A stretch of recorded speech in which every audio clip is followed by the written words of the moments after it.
رسول کریم صلی اللہ علیہ وآلہ وسلم نے ارشاد فرمایا کہ لوگ بھلائی پر رہیں گے جب تک وہ افطار میں جلدی کریں گے۔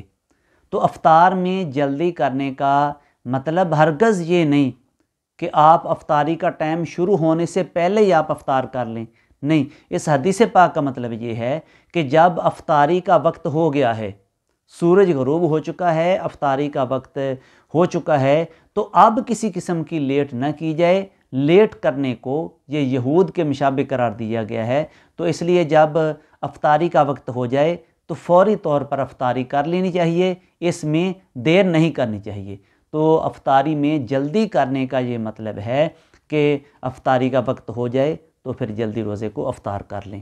اور سحری میں دیر کرنے کا مطلب یہ ہے کہ جب سحری کا وقت اگر 2 بجے اٹھ جاتے ہیں، تہجد کا وقت شروع ہو چکا ہے، سحری کا وقت شروع ہو چکا ہے، تو جو بالکل آخر وقت ہے، آخر وقت میں آپ کے اذان سے چند منٹ پہلے، اذان سے تھوڑا وقت پہلے آپ سحری کریں، یعنی آخری وقت جو سحری کا ہوتا ہے اس میں سحری کریں۔ یہ کہتے ہیں کہ سحری میں تاخیر کرنا۔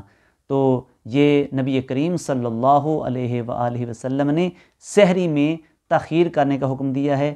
تو تاخیر کا مطلب یہ ہوا کہ اذان سے پہلے پہلے سحری کے وقت میں سحری کرنا اور آخری وقت میں سحری کرنا، یہ درست عمل ہے۔ ایک شخص صبح جب بیدار ہوا تو اس پر غسل فرض تھا۔ اب جب وہ جاگا ہے، وہ اٹھا ہے، تو اس کے پاس وقت ہی کم ہے، اتنا وقت ہے کہ اگر وہ غسل کرے تو وہ سحری نہیں کر سکتا، سحری کا وقت جو ہے وہ گزر جائے گا۔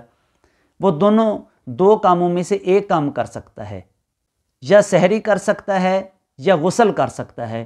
تو اب اس کے لیے یہ ہے کہ وہ کلی کر لے، غرارہ کر لے، ناک میں پانی ڈال لے، وضو کر کے پہلے وہ سحری کرے، اور سحری کرنے کے بعد پھر فوری طور پر غسل کرے، غسل کرنے کے بعد پھر وہ نماز ادا کرے۔